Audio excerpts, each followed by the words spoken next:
Welcome everybody to How Fast Will It Go, and today we're dealing with a 2016 Lamborghini Centenario. Now this has 1,557 horsepower, 998 pounds-feet of torque from a 7-litre twin-turbocharged V12 engine, and the car itself now weighs 3,003 pounds. Came with all-wheel drive standard, and it still has it, and it can now do 0 to 60 in 2.6 seconds, and 0 to 100 in 4 seconds flat.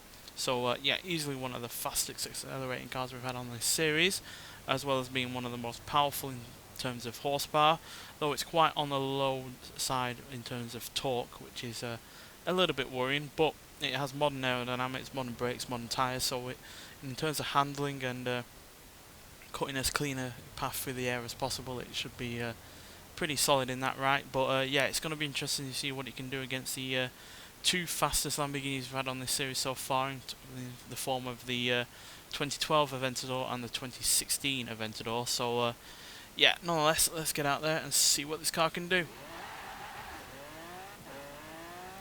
So yeah, this is one of my favourite modern Lamborghinis, purely because it has the looks that match the speed, which isn't always the case, unfortunately.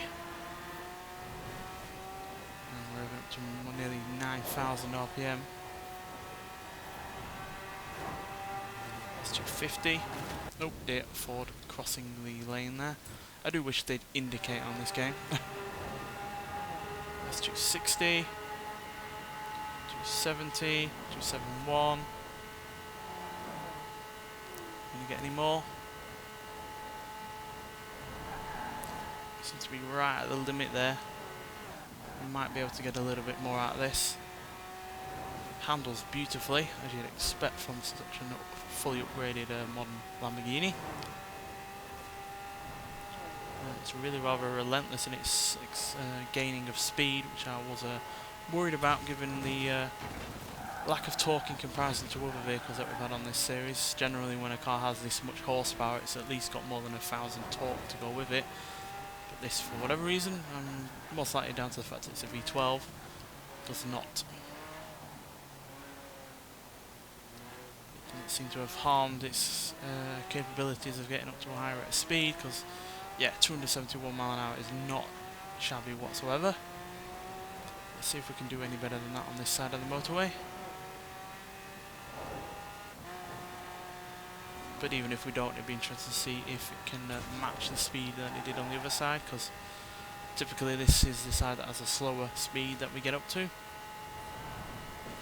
But as you can see, it's managed to match the previous attempt, which is, yeah, very rare. It's not very often that we get a car like this that does that. Usually it's only one side of the motorway that gets the high rate of speed, not both sides. Yeah, I don't think we're going to get any more than 271. Can always try. Especially since this car is, again, relentless in terms of gaining speed. Even when going uphill, there's no problems whatsoever in gaining speed.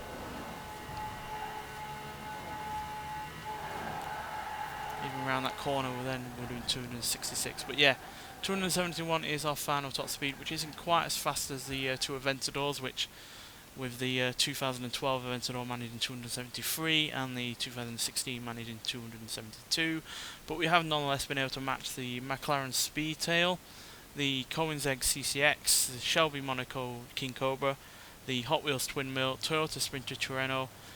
We've beaten the Mercedes AMG GT 4-door Coupe, the Honda NXR GT, Vauxhall Monaro VXR, Lamborghini Murcielago, Lamborghini Diablo GTR, Lotus 11 and the Celine S7, and we're not just behind obviously the two Aventadors, but we're also behind the likes of, find the scroll wheel, the likes of the Ford Custom Double Down, Ferrari F12 Superfast, Ferrari F12tdf, Koenigsegg Agera, Koenigsegg CC8S, and the Porsche 959. But yeah, in terms of handling and in terms of being consistent in terms of getting to its top speed, there's very few cars that I can think of on this series that have been as consistent as this, because if you look at the likes of the Jaguar D-Type, which managed 285 miles an hour, I think that managed it once, and then it's really struggled to get up towards that kind of speed again. So yeah, might not be as quick as that Jaguar or the McLaren F1 or the Rossion Q1, but in terms of being consistent time after time after time, getting up to its maximum speed.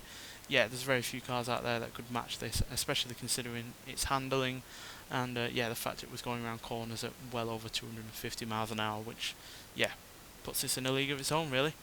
Anyway, thanks for watching, and I'll see you in the next one. Bye.